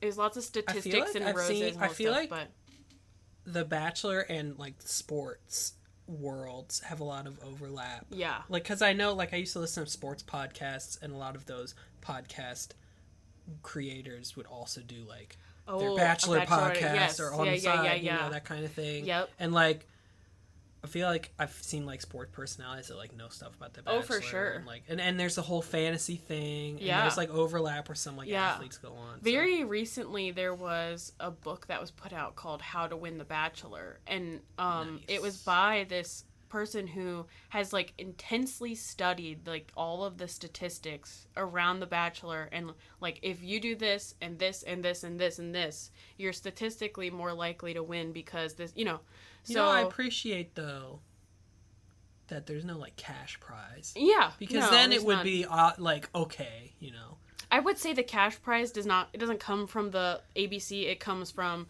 all of the brand deals you're going to get from Instagram ads, Yeah. But you could still get those as long as you're reasonably far. If you're in the top 5, top 6, you're going to get those. There's that one show on Netflix where it was, like, a cash prize. Oh, you're talking about, I think it's on HBO Max, F-Boy Island. No, not that one. It's the one where they all do, like, personality quizzes and they have perfect matches or whatever. Circle? I think it's called, like, Perfect Match or something. Oh, okay. And it's they all take personality quizzes and they all have perfect matches. Remember we watched it at James' house at one time? Yes. So they all have perfect matches. Oh, that was awful. And and they have to find who the perfect matchers are, and then they get a whole bunch of money. Right. But then, like, some people smartly are like, let's try and figure this out so we can get our money. Right. And they're like, no, I want to find my love. Some people, whether told by the producers or they're just really stupid, are like, no, but I love this person. If this person's not my perfect match, then I don't care about the money. Right. It's like, come on. It's true. It's not only infuriating how terrible of people these are, right, but it's infuriating how stupid they are. It's like double. Right. When the money's involved, you're like, dude, just do whatever you gotta do. Get out of there. Yeah, and there's, like, one guy on that show that was like, we're gonna try and figure this out. And everybody was so mad at him. Like, you have no heart or something. Right. And he's like, no, I just want money. Isn't that what we're here for? Like, if you fall in love with somebody, just, like, after the show's over, right. Take the money. Go date them. Yes. Oh my gosh. Well, yeah, I don't know. What'd you learn? What'd you learn about The Bachelor? Anything that you didn't already know? I have to say, I knew most of that stuff. Yeah. But I did learn specifics in terms of some of those specific stories you told with some of the bachelors doing those specific things. Mm-hmm. Most of the stuff that you described around the structure of the show and the season and stuff like that, I did recall. You kind of pick up on that as you're watching, yeah. But yeah, I mean, it was fun. I don't know. That was great. Awesome. Well, that was fun. I think this went great. I think it was a lot more researched, structured, and, just in general, much better. So, yeah, I'm really excited. First episode recorded. We did it. And I think that was a terrible high five. Whoa, okay, that was a good one. Yeah, I think I'm excited. I mean, who knows? Probably the only person that's gonna listen is, like, your mom, but We'll spread it out. Yeah. On the social media that we don't use. Well, I've set up a few social media accounts, so they'll be linked in the descriptions of whatever. Wherever you're listening. Yeah. Be sure to go follow, all that stuff, and leave comments. The word. Leave comments below if you can.